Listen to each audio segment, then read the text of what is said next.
had a feeling like you weren't alone. And I told the spirits, I said, no. If spirits are real, there's not anything you can do to stop them. They can go wherever they want to go. There's nowhere you can hide without anything.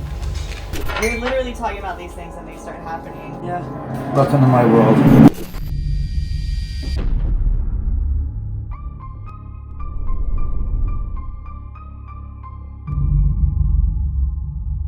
So we're headed right now. Sorry I'm filming on my phone, but I didn't have time to grab the camera out because we've been running place to place. But we're headed right now to one of the most notoriously haunted locations in the Los Angeles area. It's a house on CIELO Drive, which is the drive where the Manson murders of Sharon Tate, Jay Sebring, Abigail Folger, and them, where those murders occurred so many years ago. Here we go, turning onto CIELO Drive. So here you go, you take the left up the road. And here it is, the house that we're at tonight. And right there at the end of the street, that's the gate to the original Polanski Tate house. It's not the original gate, I don't think, but it's where their house used to be.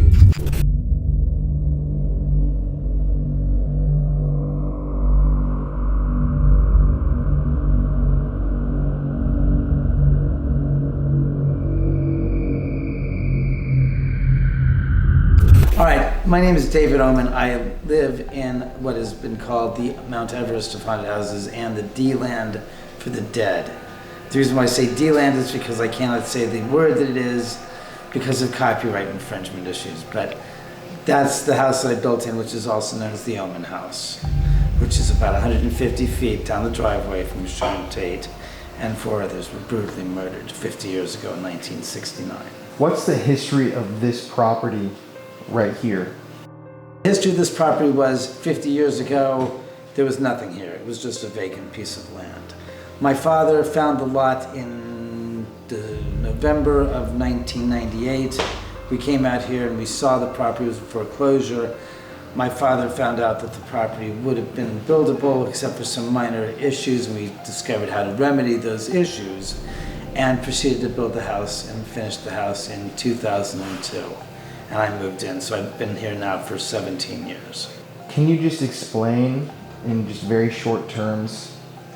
I mean, people online, if they don't know what happened right down the street. Oh, you want the Reader's Digest version of the Sharon Tate murders? All right. Sharon Tate and 4 others were there at the property on August 8th, 9th of 1969. Sharon Tate was 8.5 months pregnant. Her husband, famous film director Roman Polanski, was out of town.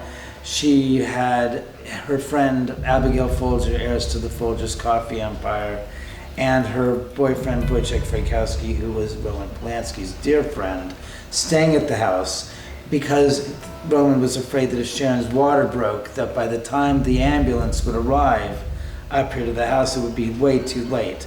So he asked them to stay in the house with Sharon during the time period while he was in New York or Europe.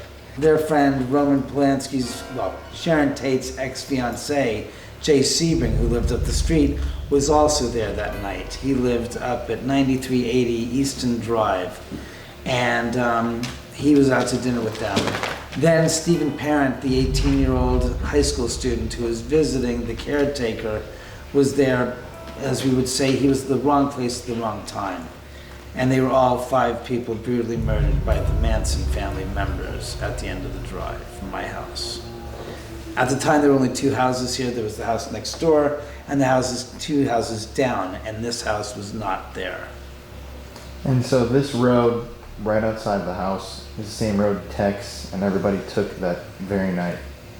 Yes, this driveway, which is out in front of my house, is in fact the famous infamous driveway which they walked down to get to the house, to cut the telephone lines and the electric lines on the telephone pole. Then they came down, they walked back down the bottom of it, or drove back down the bottom of the driveway and then walked back up and committed the murders. And there's a small little tidbit. They were supposed to kill everybody at the house next door to mine and the house next door to Sharon Tate's house. but they were too tired from the murders to bother killing all those people. So they narrowly escaped. Yes, in fact, they did. Wow. This house hasn't seen any death. Hasn't seen any Deaths, nobody's, if you ask me, no one has died on this property. No one has died here that we know of. Not since the house has been built here in 1999. Nobody died on the construction, during the construction of the house. Nobody has died here, period. No. And yet it's known as kind of this vortex of paranormal activity and known for being very haunted. What it is that the house exhibits extremely elevated DC EMF levels. And as a result, as I've theorized, is when somebody comes in the house, the spirits around each and every one of us hit this environment.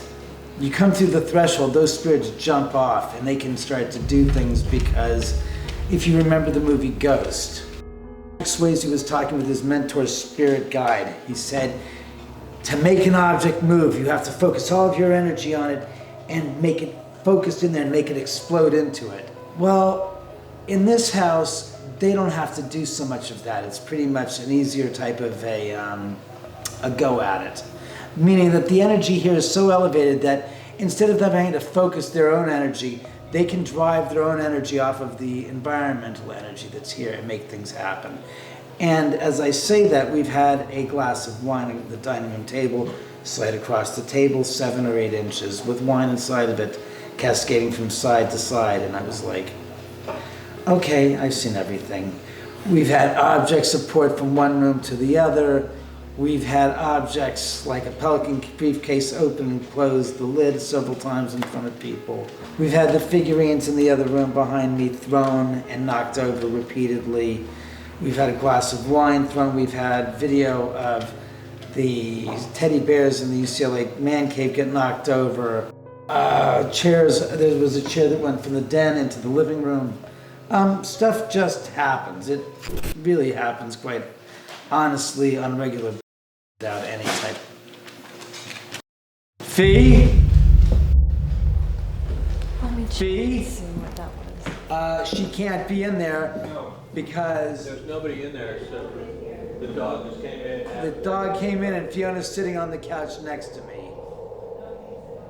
So what just got knocked over? Basis without any type. Fee? Basis without any type. Fee? Okay, so we just ran over there. Right when you were talking about it. Right when he's talking about all these objects are moving around and all of a sudden this thing comes off your shelf. There are no animals in here. They're all hanging out on the couch and we're sitting here. Yeah. So this was just on the floor. I mean, I heard it while you're interviewing. All of us heard that. It got knocked over when I was talking about the spirits. Yeah, actually more things got knocked over here if you want to take a look. This was just like this. I moved it. This was knocked over. This knocked over. And it was on the floor down here. Like that. Yeah, they're active. How? I mean, even if there is a Thanks, cat, spirits. like right there. There was no There was no. cat. The cats are outside. Coffee. Coffee's ready. Well, what I'm saying is, even if there was an animal right there, how would they even knock those hot dogs off from there? Knock those hot dogs off. Knock those hot dogs off. I just think it's really interesting how you're talking about the types of things. You're literally talking about these things and they start happening. Yeah. Welcome to my world. Hope you enjoy it. The first thing I saw was this right here. And I know because Get out of there. after we had dinner tonight, I was helping you put everything Yes. away, so my job was to put all the stuff Well, back. yeah. I know I saw that all this was here set up this way, like when I was organizing, and then, yeah, I came in here, this was on the floor. Down here, right by over Fee, here. stop. Get out of there. It's That's bizarre. hard for you. And the dog walked in the room after the After. The sound. dog Reggie came reacted in. to that sound. Right. She came to He investigate. came in. Reggie came in. Fiona was in the other room asleep. Hmm. Good boy, Ray. Good boy, Reggie boy. How That's often my does this puppy. sort of thing happen? All the time. All right, so, oh, well, no. What was like the first thing that happened to you in the house? Like, if you can remember. When you mentioned you want to know what the first thing that happened, it wasn't the first thing that happened during when I lived in the house. The first thing that happened is when I was buying the property, when we first came up here, on that Sunday morning in late November of 1998. Got up here, I just was like, oh my God, that's where the Tate house was, but it was torn down. And I'm looking there, having flash memories, thinking I've been here before. I haven't been here in years, and I looked and I goes, this is the lot. And literally, it's just a vacant hillside with, brush on it and tree and debris and stuff. I'm like going, wow. I keep on looking down the driveway going, build a house this close to, said, what are the odds that I'd be building a house? And again, this is not definite. This is just thrown out there. Like my father's always calling me and saying, David, come on, meet me. We're going to go look at this lot. And we'd look at a house or a lot. There was nothing would come of it. But for this sake, for this place, it was like, this doesn't seem like anything else. It felt, in other words, it felt like destiny fulfilled. It just felt like, yeah, I've always wanted to live in the hills where I grew up in Bel Air with the animals, with the deer and the coyotes and the mountain lions and the bobcats. I'm thinking, oh my God, this could actually happen. And it was amazing. And so when he drove up and he was like, well, this is it. It's like, this is $40,000. And it's like going, just seemed too good to be true. Again, a lot in Beverly Hills for $40,000 with $100,000 worth of improvements. It just doesn't happen. So the fact that this was kind of like setting up, I'm thinking, maybe this is it. Energy, and it felt like it's coming out saying, oh, it's you again. It's just that feeling of charity. Because I used to come here in high school and we used to go look at the gate and my friends would sit there and break out the 6-pack of beer and start smoking joints and stuff. And I'm sitting there, I walk right up to the gate and I go, this is where it all went down. And we had all read Helter Skelter, so we were all, connecting with the book. And to me, it was like knowing what I knew from the book and being sensitive as I was, to not bow my head and say some prayer to them, those who had died, it almost felt disrespectful. That was the first thing every time that I'd come up here with my friends was I'd just bow my head and go, oh, poor people, and say, sorry for this. And it was just like the way I would treat things when I came up here when I was a kid. So when we bought the lot, then started building here, stuff was like, I had this feeling like you weren't alone. Feeling when you're walking along and somebody's going to come up behind you. It's like, I got you. But no one was there. All the time here in the house. It was just that sense of you weren't alone. Not bad, not threatening, not like, I need to get you. It was just like, hey, we're here. You're here. Can you feel us? And it's like, yeah, what?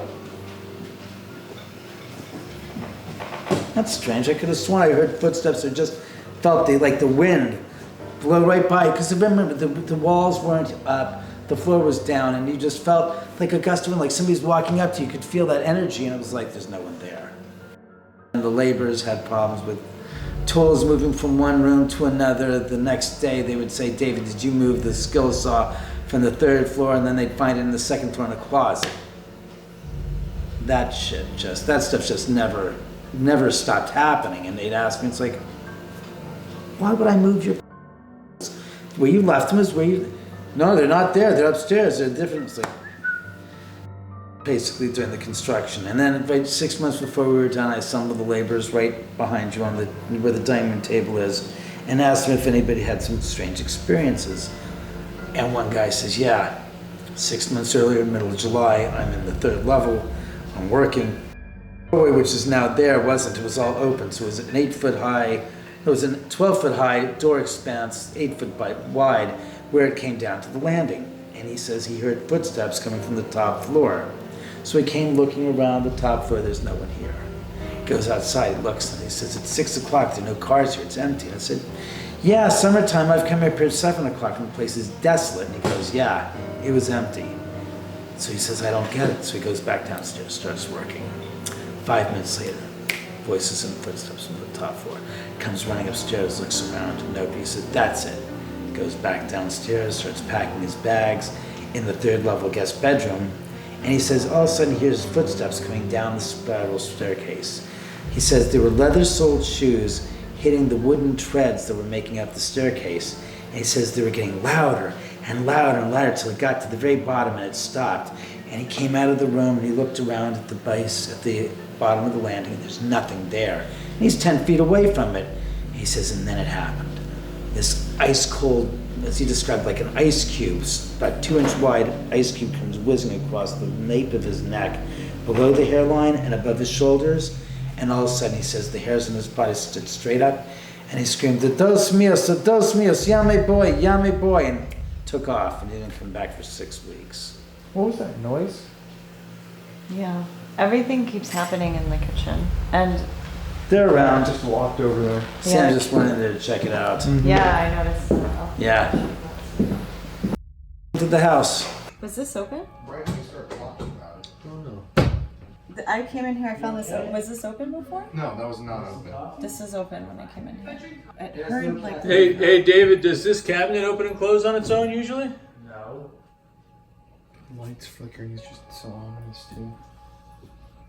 Here, take 5. I'm going downstairs to see the cats. That's crazy. I mean, I don't recall that being open. No, it wasn't. Look at Like, this here. is what it sounds like when we were interviewing him. Did you hear this?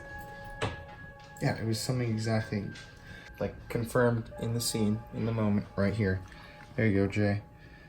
There's the cabinet right there, closed, and no one touched it. At the end of the clip, we all That was what we walked out. heard, right? Like, listen. Oh wait, no, it's open right here. Oh, debunked. Okay, it is open. There you go. So what was it that we heard in here? Just like movement or Either something. way, there's no animal in here. Look at that. What about that? What? Well, that was just open. Yeah. Jay, you want to film that? What's that? Look at this is sitting here just like this. Open. Was that? Do you recall that being open? I don't. What But is this? I also wasn't being very observant. Alright, so everything's closed. Yeah. All the drawers are closed. All the cabinets are closed. I don't know. I mean, I heard movement in here. No, there It was could be 100% anything. movement. Yes, loud too. And all the dogs are out there with us. Yeah, that's what I'm saying. Come on, buddy. All the critters. Look at the cats right next to the cat. Oh, just missed it. Okay, so we're just sitting out here enjoying a little break in the interview. What'd you just hear, Susan and Peyton? Are you hearing it still? Oh. What is it? What is it? Him smacking his tail? Yeah. It's like click, click. Yeah. Yeah, sorry. It sounded just like heels on wood though. Yeah, that's funny. Trip me out. Yeah. Just a quick shout out, if you don't subscribe to the channel already, please hit that subscribe button and turn your notifications on. Also, follow Peyton and I and the show on Instagram, Twitter, Facebook, whatever you want to do. And as always, guys, stay spooky. Okay, so what would you describe as being the most intense activity that has happened here? Remember, insofar as intense, there aren't things that happen per se as you understand it from what you've seen on the movies like The Conjuring. This is reality. It's like when Lindsay Lohan was here. She wanted to see a ghost. I was like, Lindsay, we're not on set. I can't just call up the gosh darn ghost wranglers and say, hey, ghost wrangler 1, this is Omen 1, we want you to send up 3 ghosts. I want 2 adults and a child, please. Over. It doesn't work like that. And as far as intense situations or incidents, example, we've had the faucets in different parts of the house turn themselves on by themselves in front of myself and a couple of other friends of mine that have had the experience. When it happened for me, which was probably about 7 years ago, I was like, oh, that's so cool. I said, I appreciate that. I said, but you guys, as much as I appreciate it, you gotta cut back on the water gags. You know, California's going through a hellacious drought, and I know you guys have done it before, but I don't want you to turn on the water faucets anymore, especially if I'm not around and it's not in front of me. And you did that a couple of years ago where I found the faucet was on. I didn't know how long it was on. I got the freaking water bill at the end of the month. I'm like, what the hell? Dude, you don't have pockets. And if you don't have pockets, you don't have a wallet. And you don't have a wallet, you ain't paying for this bill. Same thing with the electric bill. We got an electric bill here that was like 3 times the normal amount. And I had a ballistic shit fit. The spirits have said, no. We're not doing this. You cannot bleed me dry financially. So, we've had incidents where, well, of course, the incident with Zach Baggins, where he was messed up by the spirits and ran out of the house and never came back. Seen the apparition of JC bring in the middle of the night. One of my key grips during the making of my movie was dragged up to the corner of the ceiling in the guest bedroom. In the guest bedroom next to the theater room, my key grip was a skeptic, was dragged up to the corner of the ceiling by an unseen spirit. And the spirit says, you're coming with us. And he goes, no, put me down. And he finds himself sitting bolt upright in bed on the opposite side of the bed that he was on. That would probably be one of those interesting experiences. You'd say That's pretty intense. Yeah. I have a question for you. Okay. Been here tonight. It seems like you have a connection with Jay and Sharon, that they speak through you or they speak to you. Yes. Can you tell me a little bit about that ability that you have to connect with them? I think it has more to do with them than it has to do with me, since I'm the recipient. It's almost like they just said, no, she's got it all wrong. It's like somebody playing darts and somebody throwing darts at a dartboard. I just happen to be the bullseye on that dartboard that they're throwing the darts at. They could be, and they said they have been communicating to you. Whether you've heard them or not is something else. Reaching out to you as well, since you've been here quite a bit. Because all the communications is, it doesn't have to be in word form. It can be in emotional form. I've been feeling in a the sense emotion. of like. Sorry to interrupt. Do you feel like getting cold over here? Drafty? Yeah. Yeah. Is the AC No. kicked on all of a sudden? No.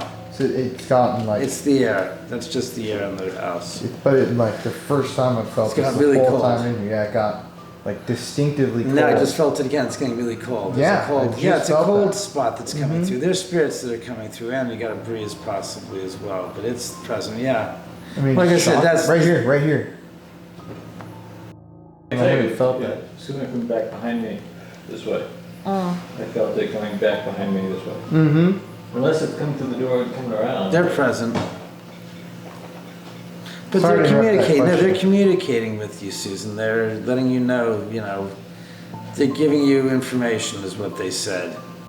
Do you have that relationship with Jay and Sharon, or are there other energies that you also can pick up? There are other energies, like Eric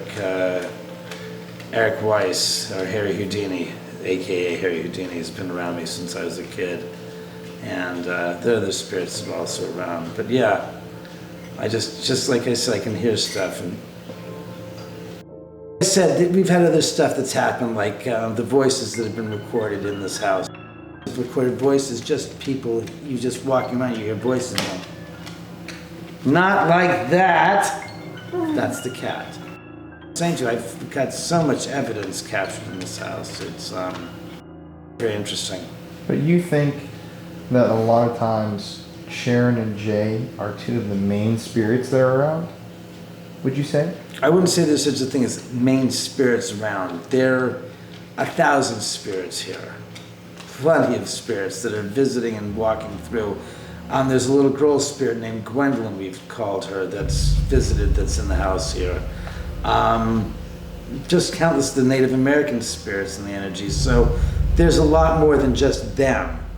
I just refer to them because they're close to the heart, so to speak, in terms of an endearing type of equality that they have to me and I have to them.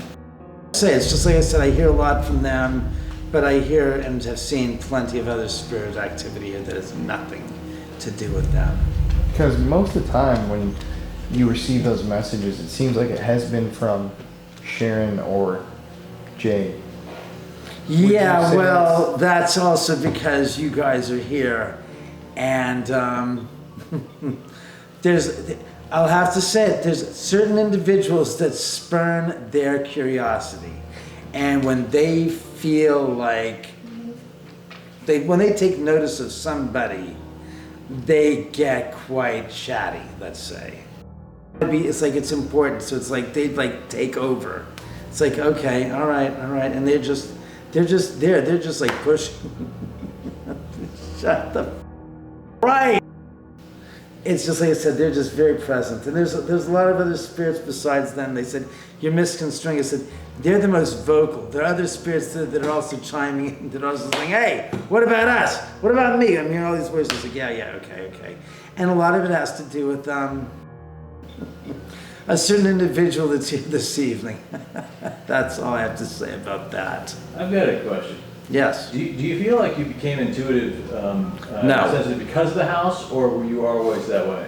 Now, the answer to the question was right as I said it before you said two more words. No, I've always been intuitive, and we're all intuitive. That's the thing is we are born intuitive. We are children of a light that is far beyond human comprehension. And the problem is as we go through the hoops of fire, so to speak, as they just said, which they really are, which are really, she said, it's like breaking a horse. You take a wild horse.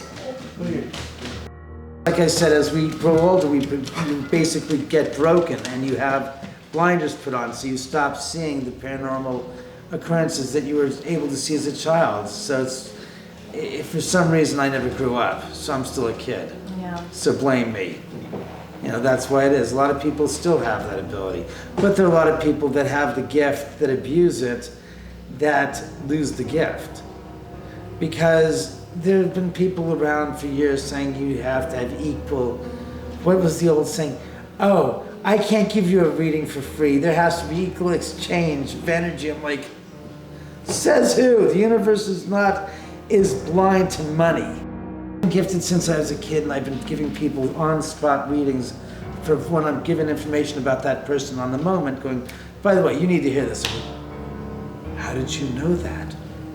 Where did you come up? It's like, I just heard that and I need to tell you this. I've never been given a dime, nor would I ever take a dime for giving somebody advice or spiritual information I'm getting. Harry Houdini, people are sheep to the sheep for fodder, meaning your spirit box, your echo box, your Frank's box, your whatever the hell it is a device if you're looking for a shortcut to get to speak to a dead person. These cameras have picked up people that are not alive, that are speaking without any intermediary device. Why should you spend $200, $300, $400, $500 every time the next version of the Frank's box or echo box or spirit box comes out? You're making somebody money. I don't believe in that. I think that if you want to do the paranormal research, you're going to have to put in the time and the energy, and there's no shortcut to doing the work. End of the day. In the night, yes. And the night.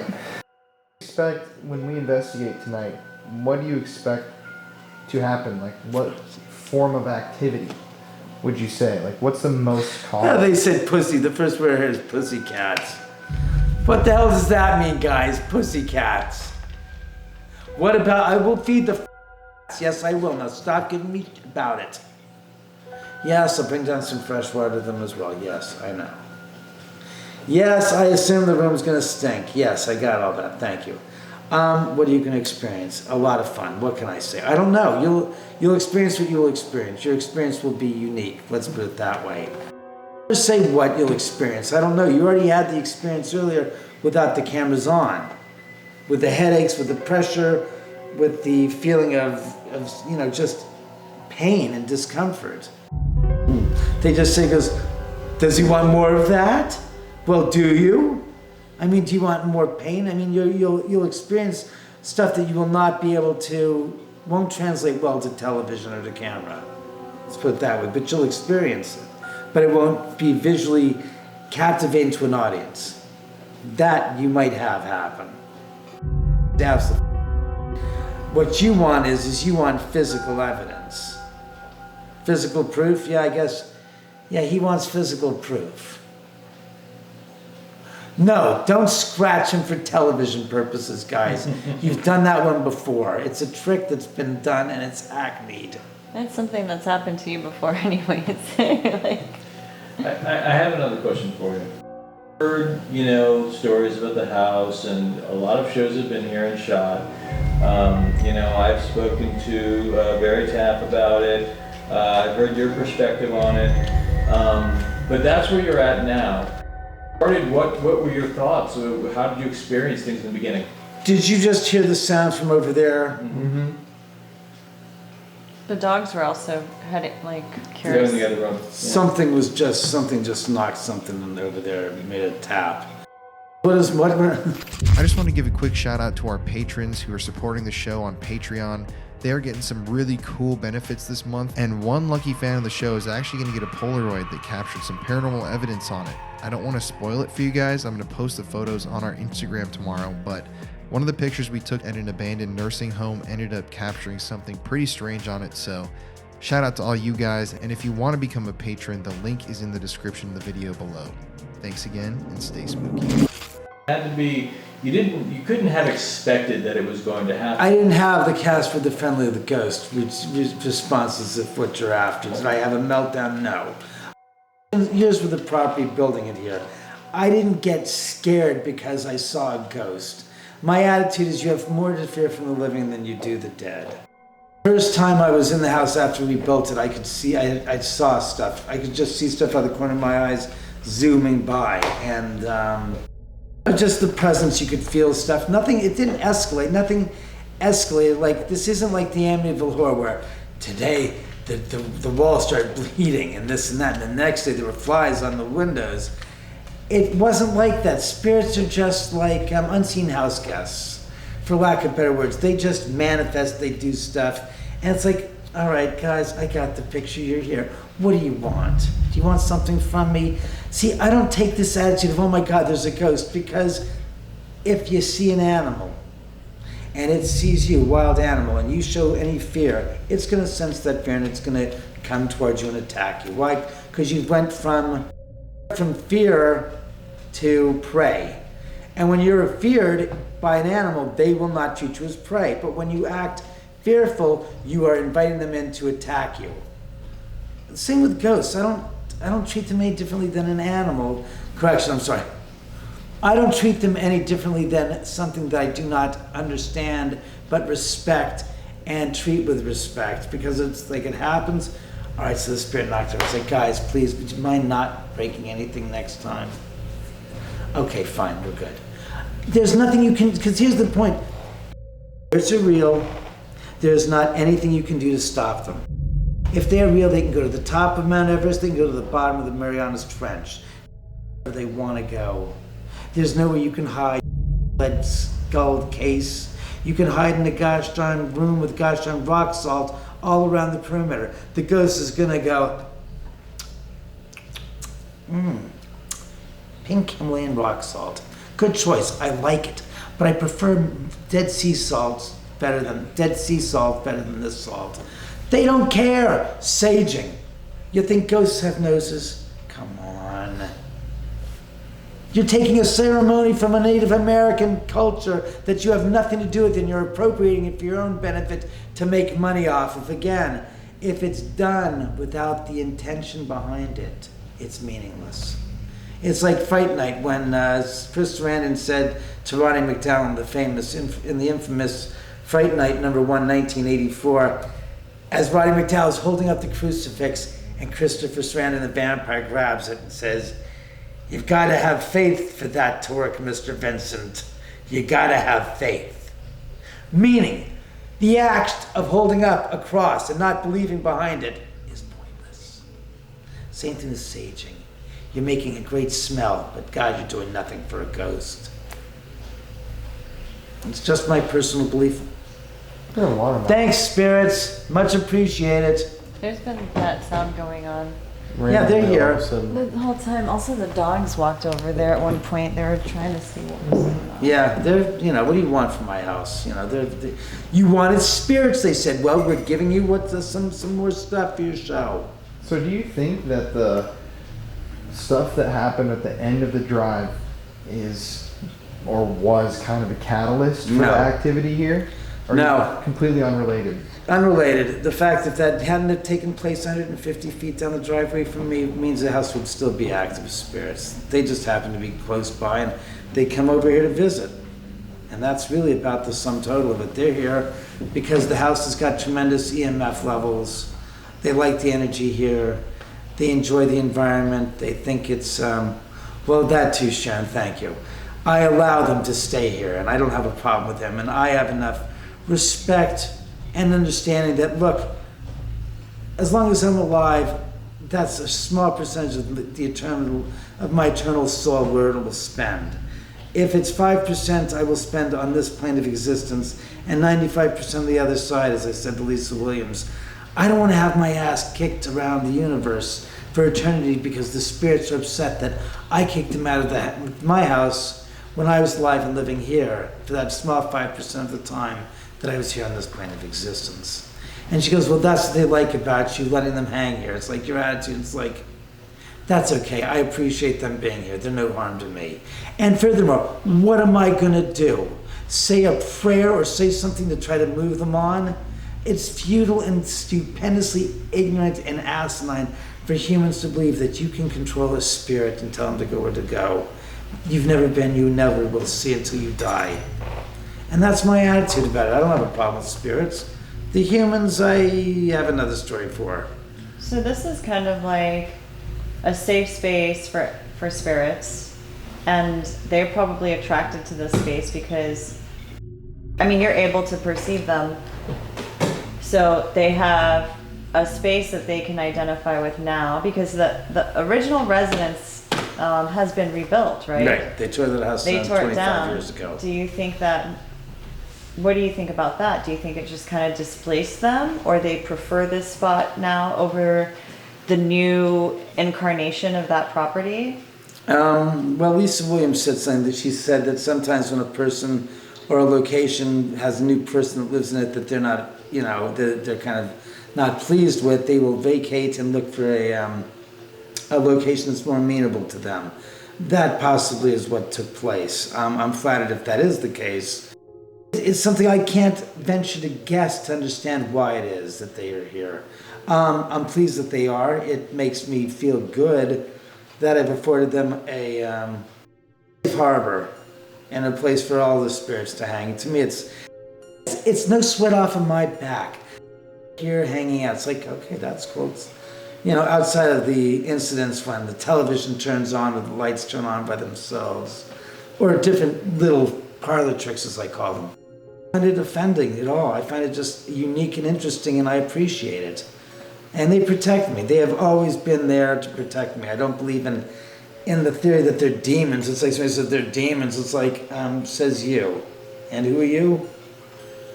Oh, okay, well then you don't qualify and I'm not interested in hearing your story because I've been here 17 years and they've always been, thank you, you've always had my back. And that's the truth they have. They looked out for me and they've always told me when this person was, or this person was like, yeah, you know, just keep an eye on them, or this person was like, keep around, good person. Gwen, what did Dr. Barry Taft say about this place? Barry called this Not place, Zach Baggins. Barry called this the Mount Everest of haunted houses and the D-Land for the dead. And he thought it was amazing. He wanted to make this place a scientific research study laboratory. And I said, over my dead body, I live here. I'm not going to have people from across the gosh darn globe come here and descend upon my house to do investigations 24/7. I said, I live here, Barry. This isn't going to turn into some lab rat. And why did he think that?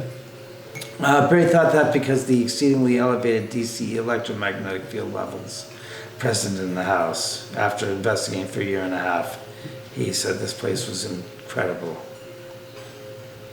Well, I think they were good on the interview. Mm-hmm. I'm like really overheated. All right, Kind of go. step outside for a second. Yeah, you really should record our hands with this stuff.